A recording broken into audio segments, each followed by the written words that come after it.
ওই যে দাদু ওখানে বসে আছে, চল চল তাড়াতাড়ি। দাদু, তোমাকে মা সব কানে খুঁজছে, তুমি এখানে বসে আছো? প্রতিদিন তুমি এখানে কেন বসে থাকো বলো তো? ও দাদু, কথা বলো না কেন?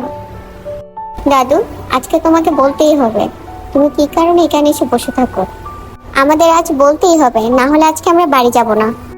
তোদের জ্বালায় আর বাঁচি না। ঠিক আছে, শোন তাহলে। আমার আর তোদের দিদিমার যখন বিয়ে হয় তখন আমার অনেক টাকা পয়সা ছিল, ধন সম্পদের কোনো অভাব ছিল না। সেই সব দেখেই তোদের দিদিমার ভাই আমাদের বিয়েটা দিয়েছিল। হঠাৎ আমাদের সংসারে কালো ছায়া নেমে আসে। এসব দেখে তোদের দিদিমার ভাই তোদের দিদিমাকে সাথে করে নিয়ে চলে যায়, আমার সাথে আর থাকতে দেয় না। সেদিনের পর থেকে আমি আর তোদের দিদিমা চুরি করে দেখা করতাম।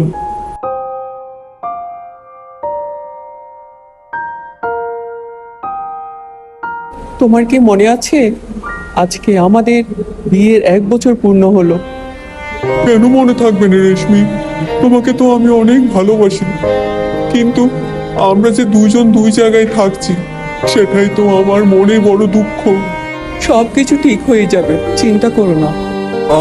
কতদিন পরে তুমি মজার মজার তরকারি রান্না করলে, আজকে আমি পেট ভরে খাবো। এখানে তো দেখছি সবগুলো আমার পছন্দের খাবার।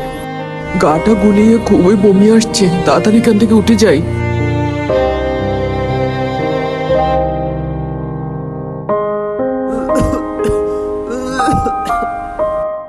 রেশমি, গতকাল রাতে তো তুই কিছুই খেলি না, উঠতো এবার কিছু খেয়ে নে। বৌদি ভাই, আমাদের ঘরে নতুন সদস্য আসবে, তুমি মামি হতে চলেছো, দাদাকে বলে দিও। পুষ্পা, আমাকে বাজারে ব্যাগটা দাও তো দেখি, বাজার করে আনি। হ্যাঁ গো, বাজারে একটু বেশি করে এনো, তুমি তো মামা হতে চলেছো। আচ্ছা শোনো, তোমার সাথে একটু জরুরি কথা ছিল। অনেকদিন তো রাগ অভিমান এগুলো হলো, কিন্তু বোনের সংসারটা যে এভাবে নষ্ট করে দিচ্ছ, তোমার কি কোনো আক্ষেপ নেই? এভাবে নষ্ট করো না ওদের সংসারটা, অন্তত পক্ষে বাচ্চাটার কথা একটু চিন্তা করো। বাচ্চাটাকে তার বাবার ভালোবাসা থেকে এভাবে বঞ্চিত করো না। আর প্রত্যেকটা মেয়েই চায় এই সময়টাতে তাদের স্বামী তাদের পাশে থাকুক। তুমি ওদেরকে ক্ষমা করে দাও, ওদেরকে একত্রে মিলিয়ে দাও গো। অসম্ভব, আমার বোনের এই অবস্থাতে কখনো আমি ওই ভিখারির হাতে তুলে দিব না আমার বোনকে। ও আমার বোনকে খাওয়াতে পারবে না। এই সময়টাতে আমার বোনের পুষ্টিকর খাবারের দরকার, শান্তির দরকার। আমার বোন কোথাও যাবে না, আমার সাথেই থাকবে।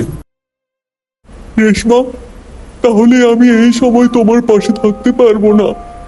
আমার বাচ্চাকে আদর করতে পারবো না? না, সবই পারবে। আমি তোমার সাথে পালিয়ে যাব, আমরা আজকে রাতের মধ্যেই পালাবো।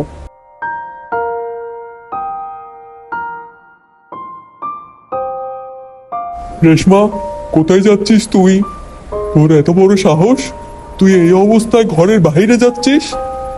আজকের পর থেকে তুই ঘরের উঠোনে পর্যন্ত যাবি না, তোকে আমি তালা মেরে রাখবো।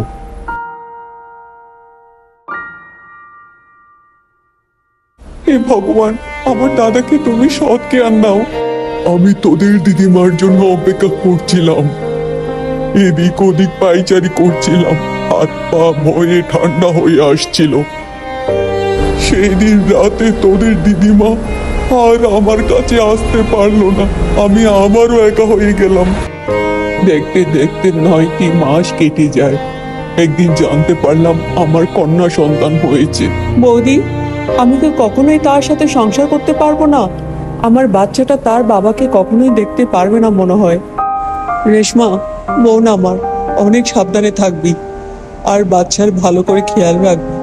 আমি কৌশিককে সবকিছু বলে রেখেছি, কৌশিক তোর জন্য অপেক্ষা করছে ওই নদীর পাড়ে।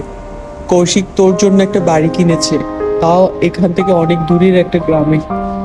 যা তাহলে, সাবধানে যাস।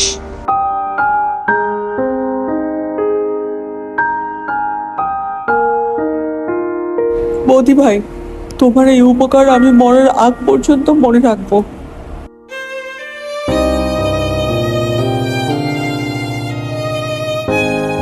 ওরে আমার শোনো বাচ্চাটা, এতদিন পরে তোর মুখটা দেখতে পেলাম।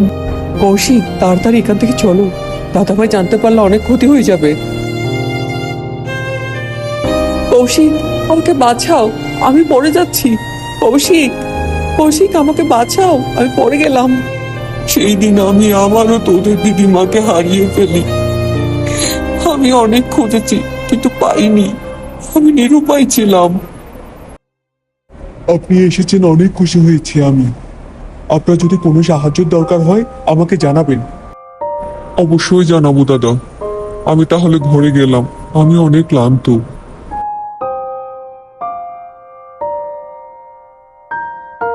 আমাকে বাবা পাঠিয়েছে আঙ্কেল এই টুনটুনিকে দেখার জন্য। ঠিক আছে মা, তুমি একটু বসো, আমি কিছু বাজার করে আনি।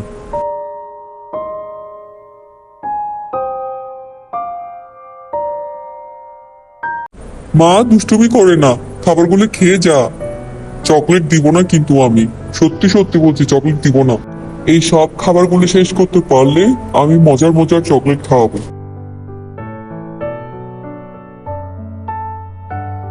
এটাই হচ্ছে তোদের দাদুর আর দিদিমার জীবনের গল্প। চল এবার বাড়ি চল, তোদের মা চিন্তা করবে। বাবা, তুমি এতক্ষণ কোথায় গিয়েছিলে? আমি নদীর পাড়ে গিয়েছিলাম, আমার জন্য অত চিন্তা করতে হবে না তোর। তুই গিয়ে মেয়েদের খাবার দে, ওরা অনেকক্ষণ না খেয়ে আছে।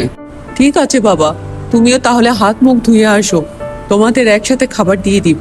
তুমিও তো অনেকক্ষণ কিছু খাওনি।